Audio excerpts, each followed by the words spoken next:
Hello friends, this is Aishi and welcome to our channel Aishi Dutta. दोस्तों, आज हम एक्सप्लेन करके सुनाने वाले हैं आप लोगों को विजय देवरकोंडा और मृणाल ठाकुर की एक हिट फिल्म जिसका नाम है फैमिली स्टार।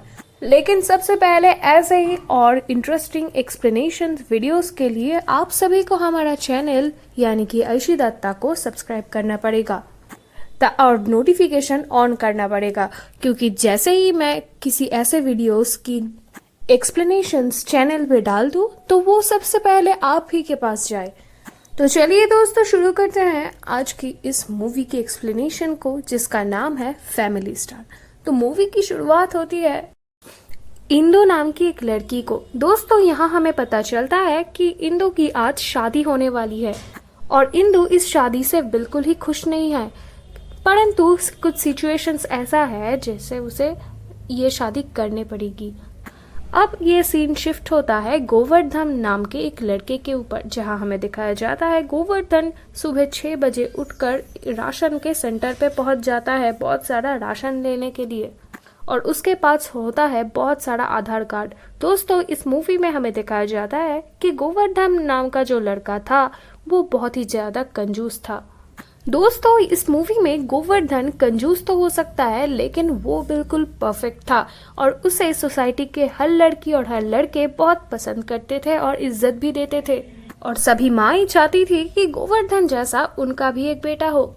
तो यहाँ हमें दिखाया जाता है कि गोवर्धन के पास होता है बहुत सारा आधार कार्ड्स जो उसके ही परिवार के लोगों का था, और इतने सारे आधार कार्ड्स को गोवर्धन के हाथों में देखकर राशन देने वाला लड़का भी गोवर्धन को बुरी नजरों से देखने लगता है, क्योंकि उस लड़के को लगता है कि गोवर्धन जरूर ये राशन ब्लैक में बेच रहा होगा, इसीलिए वो ये सब फेक आधार कार्ड्स ले आया। लेकिन गोवर्धन का कहना कुछ ऐसा था कि ये उसके परिवार का हर सदस्य का आधार कार्ड था और वो बहुत ही सोच समझ कर ही खर्च करता है, इसीलिए वो इन सारे आधार कार्ड्स को यूज करके अपनी क्षमता को दिखा के ये सारे राशन ले जाने वाला है, क्योंकि उसके घर में बहुत सारे मेंबर्स हैं और बहुत सारे राशन भी लगते हैं। इसके बाद मूवी का सीन शिफ्ट होता है गोवर्धन के घर पे, जहां हमें दिखाया जाता है कि गोवर्धन जब घर आता है तो वो देखते हैं उनकी भाभी सारे बच्चों के लिए डोसा बना रही है, लेकिन वो भाभी डोसा का बैटर बहुत ज्यादा यूज कर रही है कढ़ाई पर। और जैसे ही आपको पता है कि गोवर्धन तो बहुत ही कंजूस आदमी था, इसीलिए गोवर्धन ये सब देख के बहुत ही गुस्सा हो जाता है और अपनी भाभी पर भड़क जाता है। वो भाभी पर कहता है कि भाभी, आपको डोसा बनाना ही नहीं आता, डोसा में इतना सारा बैटर नहीं यूज करना चाहिए, मैं आपको डोसा बनाना सिखाती हूँ। तो यहाँ पे हमें दिखाया जाता है कि गोवर्धन बहुत ही कम बैटर यूज करके डोसा बनाता है, जो बिल्कुल पापड़ से भी पतला था। भाभी ये सब देख के बहुत ही हंसती है और ये बैटर से बनाया हुआ डोसा वो फूंक मार के बच्चों के प्लेट में सर्व करके उसे प्रूफ कर देता है कि इससे बच्चों का पेट नहीं भरेगा। इसके बाद हमें दिखाया जाता है कि गोवर्धन की बड़ी भाभी उसके बच्चे पर चिल्ला रहा होता है, और तभी गोवर्धन वहां आता है और अपनी भाभी पे गुस्सा करता है। वो अपनी भाभी से बोलता है कि कहाँ का गुस्सा आप कहाँ निकाल रहे हो। असल में गोवर्धन की भतीजे नए जूते लेने के लिए उसकी भाभी के पास जाके रो रहा था, इसीलिए ये देखकर गोवर्धन को बहुत बुरा लगता है। असल में गोवर्धन के बड़े भाई शराबी थे और जो कोई काम नहीं करता था, और सारा का सारा बोझ उठाना पड़ता था हमारे बेचारे गोवर्धन को। उसकी बड़ी भाभी का पति रोज रात को नशे करके अपने घर आता था और उसके भाभी पर चिल्लाता और गुस्सा करता था, इसीलिए गोवर्धन को उसके बड़े भाई पे बहुत ही गुस्सा आता था और वो अपने बड़े भाई को पसंद भी नहीं करते थे। असल में गोवर्धन के जो बड़े भाई था वो कुछ काम ही नहीं करता था, इसीलिए परिवार की पूरी खर्चे गोवर्धन को उठाना पड़ता था। इसीलिए गोवर्धन का कैरेक्टर हमें इस मूवी में इतना कंजूस दिखाया जाता है। तो इसके बाद सीन शिफ्ट होता है गोवर्धन के दादी के ऊपर, जहां उसकी दादी गोवर्धन से अब उसकी शादी के बारे में बात करता है, लेकिन गोवर्धन फिर से दादी पर गुस्सा करने लग जाता है और गोवर्धन का कहना है कि आपकी दोनों बहू बहुत अच्छे हैं, लेकिन अगर तीसरी वाली आए तो घर का पूरा ही सत्यानाश हो जाएगा। इसके बाद गोवर्धन बाइक पे ऑफिस जाने के लिए निकलता है, लेकिन रास्ते में उसका पेट्रोल खत्म हो जाता है, इसीलिए वो पेट्रोल पंप पे पेट्रोल भरने के लिए रुकता है और वहाँ वो सिर्फ 23 रुपए का पेट्रोल भरा के जल जाता है। और इसके बाद वो जब ऑफिस में इंटर करता है तो इसके बाद हमें पता चलता है गोवर्धन असल में एक सिविल इंजीनियर था और इस सिविल इंजीनियरिंग से वो जितना भी पैसे कमाता था वो पूरा के पूरे खर्च हो जाते थे फैमिली के ऊपर। अपने खुद के लिए वो कुछ बचाता ही नहीं था। असल में गोवर्धन प्रोफेशन में एक बिल्डिंग का डिजाइनर था। वो बहुत सारे बिल्डिंग कैसे दिखेगी उसका डिजाइन बनाकर अपने बॉस के सामने प्रेजेंट करता था और वो अपने काम को लेकर बहुत ही ईमानदार था, इसीलिए उसका बॉस और उसके सारे कलीग्स भी गोवर्धन से काफी इम्प्रेस थे और उसका बॉस भी गोवर्धन से बहुत खुश था। हमें यहाँ गोवर्धन के ऑफिस में एक लड़की दिखाई देती है। असल में ये लड़की गोवर्धन की ही एक कलीग होती है जो 3 सालों तक गोवर्धन को लाइन मारता था और हर बार वो उसे प्रपोजल भी देता था, लेकिन गोवर्धन इतना कंजूसी की वजह से उसको रिजेक्ट कर देता था 3 सालों तक।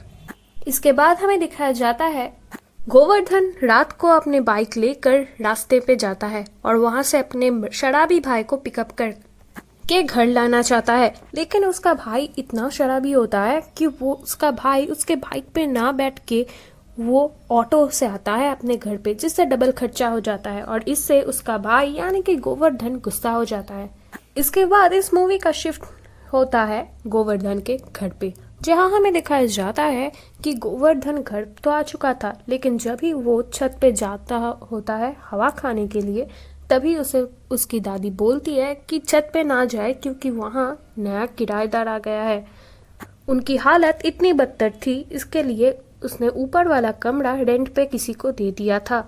इससे गोवर्धन काफी भड़क जाता है और गोवर्धन अपनी दादी को गुस्सा करने लगता है और गोवर्धन चिल्ला चिल्ला कर अपने दादी को कहता है कि जो भी किराएदार हो उसे वो डरा के भगाएगा या मार के भगाएगा। ये कह के वो ऊपर चला जाता है किराएदार को भगाने के लिए, लेकिन जब भी वो ऊपर उस रूम में जाता है तो वहाँ उसे पता चलता है कि किराएदार कोई लड़का नहीं यानी कि लड़की है। उसका नाम है इंदु और वो बहुत ही खूबसूरत है। गोवर्धन उसके खूबसूरती को देख के बहुत ही इम्प्रेस हो जाता है और मीठी मीठी बातें करके इंदु को इम्प्रेस करने की कोशिश करती है। तो एक रात गोवर्धन जब अपने घर पे आता है तो वहाँ वो देखते हैं घर के सारे बच्चे बिरयानी खाने की जिद कर रहे होते हैं। इसे देखकर गोवर्धन बच्चे पे गुस्सा करने लग जाता है और यहाँ पे हमें मालूम पड़ता है कि गोवर्धन के घर का एक रूल था कि वो महीने के एंड में एक दिन बिरयानी पार्टी करते हैं और अभी तो महीने का एंड भी नहीं है और बच्चों लोग बिरयानी खाने का इतना जिद कर रहे हैं। इसको देखकर गोवर्धन और भी गुस्सा हो जाता है। असल में वो बिरयानी मंगवाई थी इंदु ने, वो भी अपने खाने के लिए। तो गोवर्धन को जैसे ही ये बात पता लगती है वो इंदु के ऊपर जाकर भड़क जाता है और उसे कहता है उसकी फैमिली की रूल्स के बारे में और उसे वो ये भी कहता है कि अगर हर टाइम तुम ऐसे ही खाना ऑर्डर करोगी और वो बच्चे लोग उसे देखेंगे तो वो रोज ऐसी चीज खाने की जिद करेंगे जो हमें उन्हें खिलाने का पॉसिबिलिटी ही नहीं है। ये सुनकर इंदु उसे बोलती है कि उसे खाना बनाना नहीं आता, इसीलिए वो हर टाइम खाना ऑर्डर करता है, लेकिन वो चाहे तो वो बच्चों को भी खिला सकता है रोज रोज। इससे गोवर्धन और भी गुस्सा हो जाता है कि बच्चों का रिस्पॉन्सिबिलिटी उसके ऊपर है, वो इंदु के ऊपर ये रिस्पॉन्सिबिलिटी नहीं डाल सकती है क्योंकि वो किराएदार है। और गोवर्धन का रूल्स कुछ ऐसा था कि वो जितना भी कमाता हो जैसा भी कमाता हो बच्चे लोग और परिवार के सारे लोग उसके पैसे ही खाएंगे, वो किसी और के पैसे पे नहीं खा सकते हैं। इससे उसका ईगो हर्ट हो जाता है। इसके बाद सीन शिफ्ट होता है एक शॉपिंग मॉल पे, जहां हमें दिखाया जाता है कि गोवर्धन अपने बॉस के साथ एक मॉल पे जाते हैं किसी काम के लिए। उस मॉल पे एंटर करते ही उसे दिखाई पड़ता है इंदु को और इंदु वहां अकेली नहीं थी। इंदु और उसके परिवार के सारे सदस्य मिलके उस मॉल पे पार्टी कर रहे होते हैं और वो बहुत सारा खाना ऑर्डर करके वहां मजे से खा पी लेते हैं। इसे देखकर गोवर्धन बहुत गुस्सा हो जाता है और उसे लगता है वो इतना मना करने के बावजूद भी इंदु ने उसकी बात नहीं मानी और उसे इसका ईगो भी हट हो जाता है। इसके बाद मूवी का सीन शिफ्ट होता है गोवर्धन के घर में, जहां हमें दिखाया जाता है कि उसके घर वाले अभी तक खा रहे हैं और वो अभी तक घर ही नहीं लौटे। इसीलिए आधी रात को गोवर्धन घर के बाहर उन लोगों का क्लास लेने के लिए वहाँ खड़ा था। तो जब भी उसके परिवार के सदस्य वहाँ आते हैं तो इंदु खुद को बचाने के लिए तो अपने ऊपर के कमरे में चला जाता है, लेकिन जब भी परिवार के सदस्य कमरे में एंटर करते हैं तो गोवर्धन अपना असली रूप उसके परिवार के सदस्य को दिखा देता है और गोवर्धन अपने परिवार वालों को समझाता है कि उस लड़की के साथ घूमना परिवार वालों के लिए बिल्कुल भी अच्छी बात नहीं है। और परिवार वालों के क्लास लेते लेते गोवर्धन इंदु के ऊपर भी बहुत सारी बुरी बातें अपने परिवार वालों को सुना देता है और उसे पता ही नहीं था कि गोवर्धन की ये सारी बातें इंदु पीछे से खड़े होकर सारी बातें सुन रही थी। लेकिन जब ही गोवर्धन पीछे मुड़ता है तो उसे इंदु दिखती है और इंदु ये सारी बातें सुनकर गुस्से होके ऊपर चली जाती है अपने कमरे में। तो अब हमें दिखाया जाता है नेक्स्ट सीन, जहां हम देखते हैं गोवर्धन इंदु को मनाने के लिए उसके रूम पे आता है। गोवर्धन इंदु को बहुत ही मनाने के लिए कोशिश कर रहा था, पर इंदु है तो इंदु मानती ही नहीं थी। इसीलिए कभी वो इंदु को कॉफी बनाकर खिलाती थी, कभी इंदु को इम्प्रेस करना चाहती थी। ऐसे इंदु भी एक दिन मान जाता है और वो अपनी बाइक पे इंदु को कॉलेज ड्रॉप कर देता है और गोवर्धन के बाइक का जो पेट्रोल है वो इंदु ने ही डलवाया था। तो अब हमें दिखाया जाता है कि गोवर्धन इंदु को घर भी वापस लाती है। तो इसी तरह से दोनों एक दूसरे के साथ बहुत ही क्वालिटी टाइम स्पेंड करने लगते हैं और कुछ दिनों में ही उन दोनों के अंदर जो नजदीकियां है वो बहुत ही बढ़ जाता है और दोनों एक दूसरे को पसंद करने लगते हैं। तो एक दिन हमें दिखाया जाता है कि एक अनजान आदमी गोवर्धन के घर पे आया होता है और जो गोवर्धन के घर वालों के ऊपर भड़क जाता है और वो उसकी भाभी से भी बदतमीजी से बात कर रही होती है। तो यहाँ हमें पता चलता है कि गोवर्धन का जो शराबी बड़ा भाई था वो उस आदमी से 8 लाख रुपए कर्जा लिया था और वो चुका ही नहीं पा रहा था। इसीलिए वो आदमी भी भड़क जाके उसकी भाभी को भला बुरा सुनाने लगती है और वो उसकी भाभी को कहती है कि अगर आपके पति 8 लाख रुपए नहीं हमें देना चाहते तो आप ही हमें वो कर्जा चुकाने के लिए आप ही हमारे कमरे में आ जाओ। ये सुनकर गोवर्धन भी बहुत गुस्सा हो जाता है, ये जल्दी ही उसका पैसा लौटा देगा। असल में गोवर्धन अपने फैमिली को लेकर बहुत ही सेंसिटिव था, इसीलिए उसकी फैमिली का कोई दुख उसे इतना परेशान करता था कि वो उसका आपा खो देता था। तो उसी दिन रात गोवर्धन का बड़ा भाई जब घर पे आता है तो गोवर्धन अपने बड़े भाई के ऊपर बहुत ही चिल्लाने लगता है और अगले दिन क्या हुआ वो सारी बातें अपने भाई को बता के बहुत ही गुस्सा करता है। लेकिन उसका बड़ा भाई गोवर्धन की ऐसी बातें सुनकर गोवर्धन को एक चाटा लगा देता है। पर इससे शॉकिंग की बात तो ये थी कि इससे गोवर्धन को बहुत बुरा नहीं लगा था, लेकिन इंदु को बहुत बुरा लगा था ये चीज देखकर और वो शॉक्ड हो गई थी। तो इंदु एक दिन दादी से पूछता है कि असल में बात क्या है, उन दोनों एक दूसरे से बात क्यों नहीं करते। तो यहाँ दादी की स्टोरी अनुसार एक हमें फ्लैशबैक दिखाया जाता है जहाँ हमें दिखाया पड़ता है जो बड़ा भाई था वो सरकारी नौकरी और सिविल सर्विस की तैयारी कर रहा था, लेकिन हर बार जब वो इंटरव्यू देने जाता था तब वो कुछ न कुछ कारण से रिजेक्ट होकर वापस आता था, जिससे उसका मेंटल कंडीशन बहुत ही खराब हो गई थी। एक तरीके से वो बार बार इंटरव्यू में फेल हो जा रहा था कुछ न कुछ कारण से और उसका भाई बिल्कुल सेटल था, ये वो बर्दाश्त ही नहीं कर पाता था और ये बात उसके भाई यानी कि गोवर्धन को भी पता थी। उसी दिन से वो दोनों बात ही नहीं करते थे और उसका बड़ा भाई एक नौकरी क्रैक ही नहीं कर पाता है, इसीलिए उसका बड़ा भाई शराब को अपना दोस्त बना लेता है अपने गम बांटने के लिए। तो अगले दिन गोवर्धन अपने छत पे बैठा हुआ होता है और तभी वहाँ पर इंदु आती है उसके पास और इंदु उसे कहती है कि तुम अपने फैमिली मेंबर्स को लेकर इतना सेंसिटिव हो, अपने फैमिली मेंबर्स के लिए इतना कुछ करते हो तो तुम्हारे लिए भी तो करने वाली कोई होना चाहिए। तो ये सब बोलते हुए ही इंदु अपने बैग से गोवर्धन को 8 लाख रुपए डाल के देती है और इंदु गोवर्धन से कहता है कि जल्दी से जल्दी ये 8 लाख रुपए उस आदमी को देकर सारे कर्जे मुक्त कर लाए। लेकिन गोवर्धन को ये अच्छा नहीं लगता। गोवर्धन उसे कहता है ये सब देने की क्या जरूरत है, तुम तो हमारे फैमिली मेंबर भी नहीं हो। लेकिन वो लड़की कहता है कि तुम अभी लो और जब तुम्हारे पास 8 लाख रुपए हो जाएंगे तो तब मुझे वापस कर देना। ये सब सुनकर गोवर्धन बहुत ही इम्प्रेस हो जाता है और उन दोनों के बीच एक किस हो जाता है। और गोवर्धन की ये अच्छी बर्ताव देखकर इंदु और गोवर्धन एक दूसरे से काफी खुश थे और इंदु काफी इम्प्रेस हो गई थी गोवर्धन से। वो दोनों मन ही मन एक दूसरे को चाहने भी लगे थे। तो एक दिन हमें देखा जाता है कि इंदु जब कॉलेज से लौटने वाली होती है तो गोवर्धन सारे बच्चों को लेकर घर के एंट्रेंस पे एक वेलकम पार्टी रखती है इंदु को सरप्राइज करने के लिए। लेकिन उस वक्त इंदु के वहां आने से पहले वहां एक मोटा सा आदमी आता है और वो आदमी वहां आके गोवर्धन से इंदु के बारे में कुछ बातें करता है। वो बोलता है कि इंदु अभी कहाँ है, तो गोवर्धन कहता है इंदु अभी कॉलेज में है और वो अभी आने ही वाली है। तो उस आदमी ने गोवर्धन से कहा कि इंदु की बुक कंप्लीट हो गई है और वो उसे देने के लिए आए हैं। तो गोवर्धन ये सुनकर बहुत शॉक्ड हो जाता है और जब ही गोवर्धन उस बुक को पढ़ता है तो उसे बहुत गुस्सा आ जाता है। असल में वो बुक उसके बारे में ही था। असल में इंदु उसके घर रहकर उस गोवर्धन का एटीट्यूड और उसके फैमिली के साथ उसका बर्ताव और वो कैसे ही कंजूसी करके अपना घर चलाता है, ये सब को लेकर एक किताब लिखी थी, जिससे पढ़कर गोवर्धन एकदम गुस्से से आग बबूला हो जाता है। और जब ही वहां पे खड़े सारे लोग उन दोनों को ही देख रहे थे और गोवर्धन को वो इस तरीके से बहुत गुस्सा आ रहा था और इंदु बहुत एम्बैरेस फील कर रही थी। इसके बाद गोवर्धन को लगता है कि इंदु ने अब तक उसे यूज किया था और जब उसे यूज करना हो गया तो वो वहां से चले जा रही थी। लेकिन इंदु से उसका कहना है कि वो इंदु से सच्ची मोहब्बत करता था और वो उसे मन ही मन चाहने ही लगा था।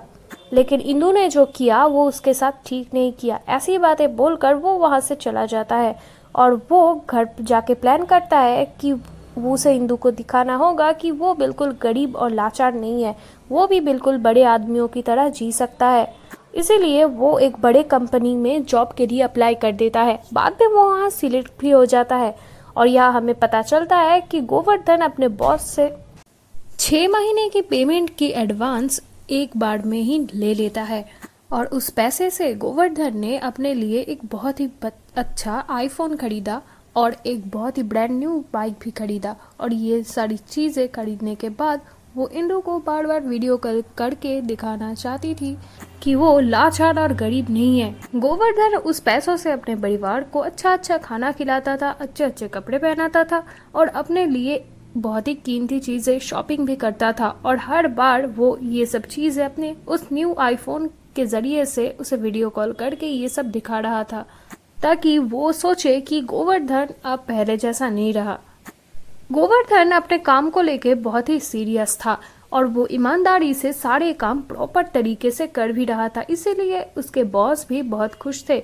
एक दिन उसके बॉस उसे अपने केबिन में बुलाते हैं और गोवर्धन जब अपने बॉस की केबिन पे एंट्री करता है तो तब उसे दिखता है कि वहाँ और कोई नहीं बल्कि इंदु बैठी हुई है। यहाँ हमें पता चलता है इंदु है उसकी ही बॉस की बेटी, यानी इस कंपनी का नेक्स्ट सीईओ। ये देख के गोवर्धन बिल्कुल शॉक हो जाता है। ये सारी चीजें देखकर गोवर्धन को कुछ समझ में ही नहीं आ रहा था। गोवर्धन को लगता है उसे ये जॉब छोड़ देनी चाहिए क्योंकि गोवर्धन मानना ही नहीं चाहता था कि जिस लड़की को उसने इतना प्यार किया उस लड़की ने उसे चीट करा और इसके बाद वो लड़की ही उसके बॉस बन गए। लेकिन तभी कंपनी ने गोवर्धन को एक प्रोजेक्ट सौंप दिया। इस प्रोजेक्ट को उसे कंप्लीट करना है अमेरिका जाकर और इससे तो गोवर्धन बहुत खुश हो जाता है क्योंकि उसे लाइफ में पहली बार अमेरिका जाने को मिलेगा। तो जब ही वो गोवर्धन अपनी पूरी फैमिली को टाटा बाय बाय करके जब कार में बैठ रहा था एयरपोर्ट के लिए, तभी उसे एयरपोर्ट जाके पता चलता है कि वो अकेले नहीं, उसके साथ इंदु यानी कि उसकी सीईओ भी जा रही है। लेकिन इंदु को देख के वो बहुत गुस्सा हो जाता है और वो उसके सामने ही उसके ऑफिस में फोन करके उसके ऑफिस वालों को बताती है कि अगर ये लड़की उसके साथ जाएगी तो वो इस प्रोजेक्ट में नहीं काम करेगी और ये नहीं जाएगी।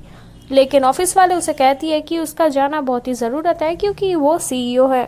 फिर उसे पता चलता है कि इंदु जाने वाली है बिजनेस क्लास से और वो जाने वाला है इकोनॉमी से। तो ये सुनकर उसका ईगो फिर से हर्ट हो जाता है और वो चाहता है कि वो भी बिजनेस क्लास से जाए वरना वो नहीं जाएगा। इसीलिए उसका भी टिकट बिजनेस क्लास में हो जाता है। इसके बाद अमेरिका पहुंचने के बाद गोवर्धन को दिया जाता है एक छोटा सा कमरा और इंदु यानी कि उस ऑफिस का सीईओ रहता है एक बड़े से घर में। वहां पहुंचने के बाद गोवर्धन सबसे मिलता है और उसका भी बहुत सारा दोस्त बन जाता है वहां पर। और गोवर्धन वहां पे बहुत ईमानदारी से अपना काम भी कर रहा था, लेकिन इंदु उस पे बहुत नजर रख रहा था कि कैसे वो उसे ठीक ठाक से काम करना सिखा पाए। लेकिन एक जाहिर सी बात है कि इंदु उसे चीट किया था, इसीलिए वो जितने दिन अमेरिका पे रहा वो इंदु से एक भी बात नहीं किया। और जब भी इंदु उससे बात करने की कोशिश करती है, गोवर्धन हर वक्त इंदु को इग्नोर कर देता है। गोवर्धन का काम इतना अच्छा था कि कुछ दिनों के मेहनत में ही वो सारे कलीग्स और सारे बॉस का मन भी जीत लिया था। कुछ दिनों बाद वहाँ एक लड़का आता है और इंदु से बात भी करने की कोशिश करता है और छुप छुप के इंदु से नजरें हटाकर वो इंदु की पर्सनल वीडियो भी शूट कर लेता है। लेकिन जब वो लड़का कार में ये वीडियो अपने दोस्त के साथ देख रहा था, तब कार में जाते जाते गोवर्धन उन लोगों को बीच में रोक देता है और उन लोगों को बहुत मारता है और वो वीडियो भी डिलीट कर देता है। लेकिन जब ही वो लोग उससे पूछे कि तुम हमें क्यों मार रहे हो, तब गोवर्धन ने कहा कि उस वीडियो के बैकग्राउंड में गोवर्धन भी मौजूद था और वो नहीं चाहता था कि उसके पर्सनल वीडियो लीक हो, इसीलिए वो उसे इतना मारता है। लेकिन असली वजह ये नहीं थी, गोवर्धन असल में ही इंदु को अपना मन दे चुकी थी और ये सारी बातें बाद में इंदु को भी पता चल जाता है, लेकिन वो गोवर्धन के सामने वो नहीं एक्सप्रेस करता। फिर हमें दिखाया जाता है कि गोवर्धन का सैलरी आ जाता है, लेकिन सैलरी में उसे सिर्फ 30,000 ही मिले थे। जब गोवर्धन ने ऑफिस में फोन किया कि उसे इतने कम रुपए क्यों मिले, तो ऑफिस वाले ने उसे बताया कि उसका सैलरी बिजनेस क्लास में वो जाने की वजह से काट दिया चुके हैं। इसे सुनकर गोवर्धन का ईगो हर्ट हो जाता है और वो बहुत ही गुस्सा करने लगता है। बाद में वो बहुत दुखी भी हो जाता है कि अब वो अपने परिवार का खर्चा इतनी कम पैसों में कैसे चलाएगा और वो अपना घर कैसे चलाएगा। इस बात के डिप्रेशन में आकर वो सड़क पे पहुंच चुका था अपना बदन बेचने के लिए, लेकिन वहां हमें पता चलता है कि इंदु ने उसका पेमेंट कर दिया था। यहाँ गोवर्धन के पास इंडिया से अपना फैमिली का कॉल आता है और वो उन्हें बताता है कि उन लोगों को पैसे मिल गए हैं। अब गोवर्धन को कोई चिंता करने की जरूरत नहीं है। असल में वो इतने सारे पैसे इंदु ने ही उसके फैमिली वालों के पास पहुंचाया था। ये सुन के गोवर्धन भी बहुत खुश हो जाता है। उसके फैमिली वालों ने उसे बताया था कि उन लोगों के पास 3 लाख रुपए पहुंच चुके हैं और ये इंदु ने ही भेजे हैं। ये सुनकर इंदु को वो फिर से चाहने लगता है और इंदु के पास उसका दिल फिर से आ जाता है। इस इंसिडेंट के बाद गोवर्धन इंदु को थैंक यू करने के लिए आता है और इसके बाद वो भी बिल्कुल खुश हो जाता है और उन दोनों के अंदर जो नजदीकियां थी वो फिर से बढ़ जाती है। अब वो दोनों काफी अच्छे दोस्त बन चुके थे, लेकिन अब हमें दिखाया जाता है कि इंदु के पापा एक प्रेजेंटेशन के दौरान वहाँ पे आते हैं। उसके पापा इस अमेरिका के प्रोजेक्ट का सारा क्रेडिट इंदु को दे देता है, बल्कि वो सारा क्रेडिट तो था गोवर्धन का। लेकिन गोवर्धन को इससे बिल्कुल भी बुरा नहीं लगता, क्योंकि इंदु ने उसके परिवार के लिए जो किया है उससे वो बहुत ही खुश है, इसीलिए वो इसके अंदर कुछ बिहेव नहीं करता। और ये देख के गोवर्धन को इम्प्रेस हो जाता है। इंदु फिर से गोवर्धन के ऊपर इम्प्रेस होने के लगता है। इसके बाद एक फंक्शन में वो दोनों जाते हैं जहाँ पे उसके ऑफिस के सारे लोग वहाँ मौजूद थे और एक वक्त उस ऑफिस के कलीग ने ही गोवर्धन से पूछा कि क्या वो इंदु को पसंद करता है, और इसके बाद गोवर्धन ने कहा नहीं, वो इंदु को अब पसंद नहीं करता, क्योंकि एक बार उसके अंदर जिसका दिल उठ जाए वो उसे बिल्कुल दूसरी बार पसंद नहीं करता। इंदु ने उसे चीट किया है, इसीलिए उसका दिल उस पर नहीं आया। वो बस एक अच्छे फ्रेंड्स है। लेकिन ये सारी बात इंदु दूर से सुन रहा था। ये सारी बातें सुनने के बाद इंदु उसे पता नहीं चलने देता कि वो ये सारी बातें सुन लिया है, लेकिन इंदु उससे काफी गुस्सा था। लेकिन गोवर्धन को पता ही नहीं चल रहा था कि वो उससे क्यों गुस्सा है, क्योंकि उसकी माँ ने तो वो ऐसा कोई बर्ताव तो इससे किया ही नहीं। लेकिन फिर भी वो उसे बार बार मनाने की कोशिश कर रहा था, लेकिन इंदु मान ही नहीं रही थी। इसके बाद सीन शिफ्ट होता है इंडिया में। यहाँ पे वो दोनों फिर से इंडिया आ चुके थे और उसके बॉस ने उसे बताया था कि उसको इंदु और उसके बारे में सब पता है और वो चाहते हैं कि इंदु की शादी किसी और से हो, क्योंकि वो उसने मारा था जिस लड़के को अमेरिका पे इंदु का पर्सनल वीडियो लेते हुए, उसी लड़के के पिता के साथ उनका बिजनेस डील फाइनल हुआ है। लेकिन असल में गोवर्धन ने जिस लड़के को मारा वो उसी का बेटा है और उसना मारने के बाद वो लड़का बिल्कुल पैरालाइज हो चुका है, इसीलिए वो अभी कोमा में है और वो चाहते हैं कि उसके लड़के से उसका विवाह हो। अगर इंदु की शादी उसके लड़के से नहीं हो तो उन सारे कंपनी का लॉस हो जाएगा और कंपनी डूब जाएगी, इसीलिए इंदु को उससे शादी करना पड़ेगा। ये सुनकर गोवर्धन बहुत गुस्सा हो जाता है क्योंकि वो अभी भी मन ही मन इंदु को चाहती थी। इंदु उनके पिता ने गोवर्धन को एक और बात बताई जिससे वो बिल्कुल शॉक हो गया। असल में गोवर्धन और इंदु के बीच जो मिसअंडरस्टैंडिंग हुई थी उसके लिए पूरा जिम्मेदार है गोवर्धन, क्योंकि इंदु ने उसके लिए जो किताब लिखी थी उसको अगर वो लास्ट तक पढ़ता तो वो समझ पाता कि उस किताब में एग्जैक्टली लिखा क्या है। असल में इंदु ने वो किताब लिखकर अपने थीसिस कंप्लीट की और इसके लिए उसे अवार्ड भी मिला था। और जब वो इस अवार्ड को ले रहा था तब उसने मेंशन भी किया था कि गोवर्धन उसका सुपर हीरो है, कि कैसे एक आदमी अपने परिवार के लिए सब कुछ कर देता है और कैसे वो अपने परिवार को सुखी देखना चाहता है और उन्हें कोई कष्ट नहीं देना चाहता। वो अपने परिवार को लेकर कितना सेंसिटिव है। ये सब सुनकर गोवर्धन को भी बुरा लगा कि अब तक वो इंदु के साथ जो कर रहा था वो बिल्कुल नाइंसाफी था। उसके बॉस ने उसे ये भी बताया कि तुमने सिर्फ फर्स्ट वाला पन्ना पढ़ के ही उसे जज किया रहता था कि वो तुम्हारे बारे में बिल्कुल गलत है। असल में ये बिल्कुल नहीं है। अब इस मूवी की कहानी वापस उसी सीन पर आ जाती है जहां से ये मूवी शुरुआत हुई थी, यानी कि इंदु के शादी के दिन। असल में इंदु समझता था कि गोवर्धन उसे पसंद नहीं करता, इसीलिए वो उस पैरालाइज्ड लड़के से शादी करके अपने कंपनी को बचाना चाहती थी। लेकिन तभी वहां पर गोवर्धन आ जाता है। गोवर्धन और उसके दादी इंदु की लिखी वो सारी किताबें लेकर इंदु के घर पहुंच चुका था और वो उस किताब को पढ़ पढ़ के इंदु के सामने ही सारे लोगों को समझा रहा था कि इंदु कितनी अच्छी है और इंदु का उसके बारे में सोचना कैसा है। और ये सारी बातें सुनकर इंदु फिर से इमोशनल हो जाता है। लेकिन तभी वहाँ पे कुछ गुंडे आ जाते हैं और वो लोग गोवर्धन को मारने की कोशिश करते हैं, लेकिन गोवर्धन तो था गोवर्धन, वो भी उसे पीट देता था। और आखिर में उन लोगों को मारते मारते वो पॉलिटिशियन बाप भी आ जाता है जिसे गोवर्धन थ्रेट करता है और वो उस पॉलिटिशियन से कहता है शादी करने के लिए आपको इंदु की क्या जरूरत है, अगर आपके बेटे का ख्याल रखना हो तो आप उसे मेरे पास भेज दीजिएगा, मैं उसका अच्छी तरीके से खातिरदारी करूंगा। ये बोल के वो उन लोगों को भगा देता है और वो इंदु के पास आता है। लेकिन इंदु अभी भी गोवर्धन से गुस्सा था, लेकिन गोवर्धन अपने बातों के जरा से इंदु को वापस इम्प्रेस कर लिया था और वो चाहता था कि इंदु उससे शादी करे। इसके बाद इंदु भी मान जाता है क्योंकि इंदु भी उसे मन ही मन पसंद करती थी। इसके बाद ये मूवी यहीं पे ख़त्म होती है और उन लोगों की शादी हो जाती है। तो ये था दोस्तों ये मूवी। आप सभी को ये मूवी कैसा लगा प्लीज़ मुझे कमेंट में ज़रूर बताइए और इस चैनल को ढेर सारा सब्सक्राइब कीजिए। तो मिलते हैं अगले किसी वीडियो में। बाय।